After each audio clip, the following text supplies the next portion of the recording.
Abu Bakar As-Siddiq itu ketika musim hijrah, dari Nabi Muhammad mau hijrah, sedang duduk di rumahnya sama keluarganya. Tiba-tiba dapat kabar kalau Nabi Muhammad jalan menuju ke arah rumahnya, pakai kerudung, ditutup mukanya. Dalam keadaan siang hari yang panas. Kata Sayyidina Abu Bakar apa? Ini nggak mungkin Nabi Muhammad datang di jam seperti ini. Bukan biasanya beliau datang di saat seperti ini. Maka beliau nggak mungkin datang kecuali ada perihal atau perkara yang penting. Ternyata betul Nabi Muhammad ngabarin kalau dirinya sudah diizinkan oleh Allah untuk hijrah. Sayyidina Abu Bakar terpilih menjadi sahabat yang menemani hijrahnya Nabi Muhammad SAW. Maka saking bahagianya beliau meneteskan air mata, nangis. Saking bahagianya beliau nangis sampai putri beliau Sayyidah Aisyah berkata apa? Faraitu Abu Bakrin yabki. Aku ngelihat ayahku Abu Bakar itu menangis. Wa ma kuntu ahsibu anna ahadan yabki minal farah. Dan sebelumnya saya nggak pernah ngira kalau ada orang yang menangis karena bahagia. Selama ini yang saya tahu nangis itu karena sedih. Tapi hari ini saya mendapati ternyata di balik kebahagiaan itu ada tangisan, ada tetesan air mata. Jadi Sayyidina Abu Bakar saking bahagianya terpilih menjadi sahabat yang nemenin Nabi Muhammad, saking bahagianya sampai dia nangis. Nah ini nunjukkan cinta kepada Nabi Muhammad. Karena apa? Ketika Abu Bakar dikabari sama Rasulullah, engkau nemenin saya hijrah, Abu Bakar sadar perjalanan ini bukan perjalanan jalan-jalan. Ini perjalanan yang membahayakan. Karena yang paling dikejar oleh orang-orang kafir Nabi Muhammad. Abu Bakar sadar ini perjalanan gak gampang, ada bahaya, ribuan bahaya yang ada di hadapannya. Bakal dikejar musuh, bakal dibunuh, bakal capek, bakal ngelakuin perjalanan yang panjang. Jadi gak enaknya itu banyak. Tapi gak enak itu semua hilang buat Abu Bakar. Karena apa? Dia terpilih menemani sang kekasih Nabi Muhammad SAW. Bukan gak sadar kalau itu perjalanan bahaya. Sayyidina Ali bin Abi Thalib diperintahkan sama Rasulullah, Ali saya berangkat, kau tunggu di sini, ada amanatnya orang Mekah yang belum saya kembalikan. Kau kembalikan kepada mereka, setelah itu kau susul. Dan kau malam ini tidur di tempat saya. Dikasih tahu Sayyidina Ali, orang-orang kafir Quraisy malam ini membunuh saya. Kau yang tidur di sini, ini serban saya pakai, tidak ada keburukan yang akan menyentuh dirimu. Sayyidina Ali tahu bahayanya tidur di tempatnya Nabi Muhammad. Karena apa? Orang kafir Quraisy mengumpulkan anak mudanya semua, setiap suku satu anak muda, datengin Nabi Muhammad, semua mereka bareng-bareng nyabetkan pedang. Supaya apa? Nabi Muhammad mati, kalau dituntut kisos, maka nggak bisa ngisos. Karena siapa yang bunuh? Yang bunuh banyak orang. Karena ngebaskan pedangnya bersama-sama. Tahu Sayyidina Ali bahayanya, tapi diterima dengan bahagia. Samaan wa ta'atan, nggak takut. Diambil selimutnya Nabi, tidur di situ.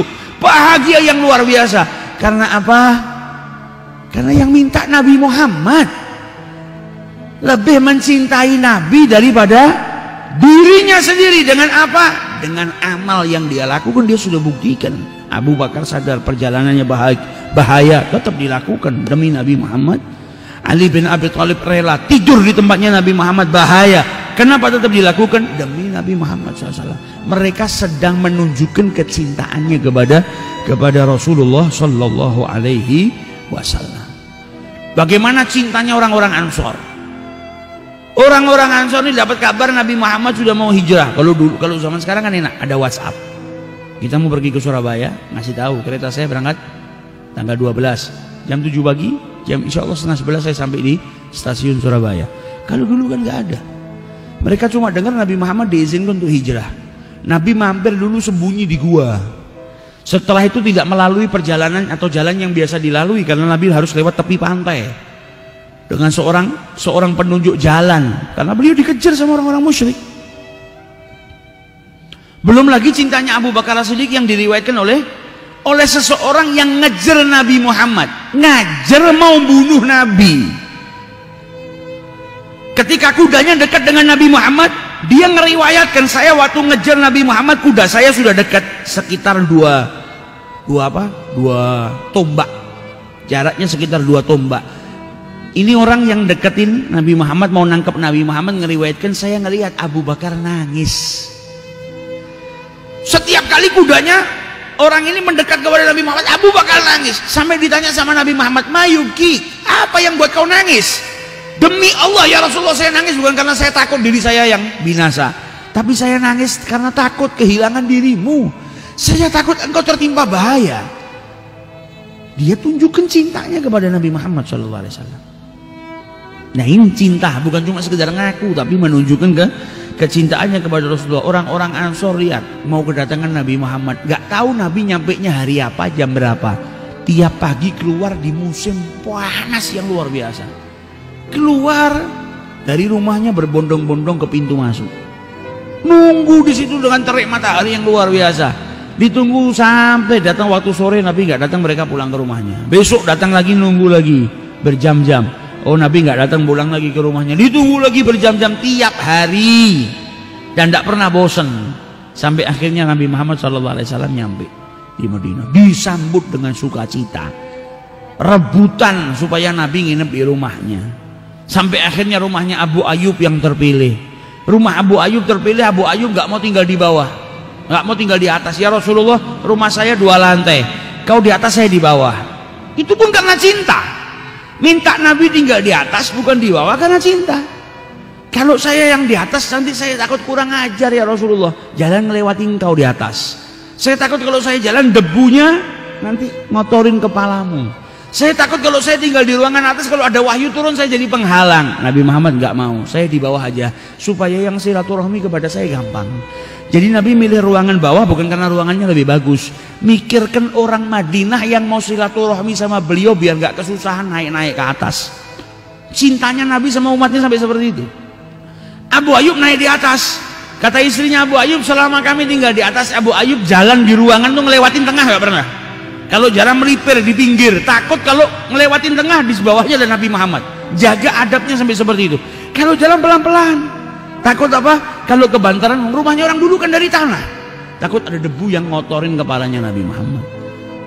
Sampai pada suatu malam tempat nyimpen airnya pecah, maka beliau bersihkan, keringkan air tadi dengan pakaiannya semuanya. Di musim dingin selimutnya pun dipakai buat ngeringkan, takut airnya bocor netesin Nabi Muhammad.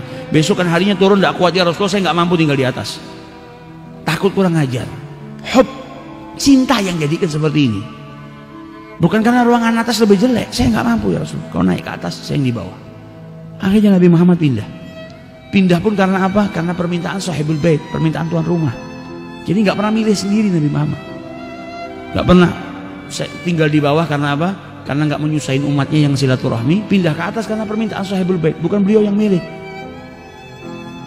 Nggak kayak kita mau kondangan aja tanya, nginepnya di mana? Ada AC-nya nggak? Kamar mandi dalam nggak?